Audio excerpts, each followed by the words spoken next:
Thank you very much, Hartzell. At this point in time, I'd like to start to address the issue, which obviously is of such concern to all of us.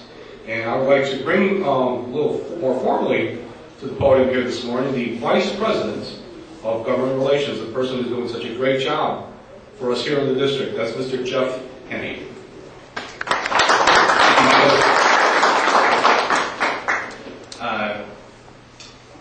Just over a year ago, when the NTSB decided to start making a foray into motorcycle safety, we in the community were genuinely pleased. For the first time, we were going to have the nation's top researchers, the best PhDs in the country, people that have revolutionized every other form of transportation safety, shedding a little light on motorcycle safety. We were pleased. This is an organization that's investigated over 130,000 other accidents in 40 years. They've made solid recommendations that have saved thousands of lives. Finally, the real accident investigators are going to get into our world and help us make some changes.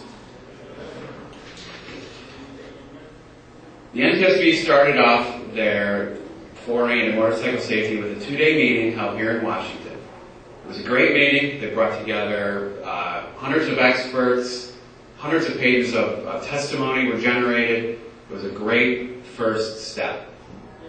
You can imagine our surprise when 1 year later they decided to issue a recommendation. We felt this was a little bit too soon considering the motorcycle safety situation. When we found out that those recommendations were based solely on that 2-day meeting, that was our cause for alarm. We feel that motorcycle safety deserves the exact same attention that's been given to every other form of transportation. We were hoping that the NTSB would be able to identify some stones to turn over that we hadn't even thought of yet. Well, that didn't happen. Why give motorcycle safety the cold shoulder? It's not just the way that these recommendations were reached, it's also the recommendations themselves. The first 2 recommendations are directed at NTSB to reprioritize a document that was the fruit of the motorcycling community, the government community, and the industry. First document of its kind that had buy-in from all parts of the community. This document took over 3 years to draft and approve and print. Thousands of man-hours went into this document. It was the motorcycle community's best foot forward. So why would the first 2 recommendations be to reprioritize that document? We feel this is like moving the deck chairs around in a boat as she's sinking.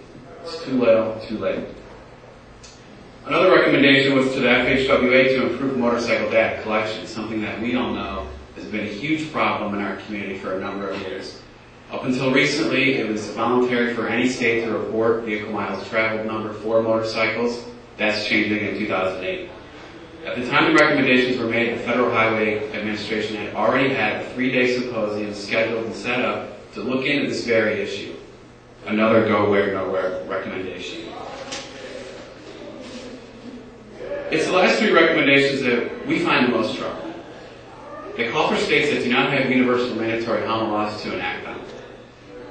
This is a huge step backward in motorcycle safety. The National Highway Traffic Safety Administration has stopped advocating for state helmet law.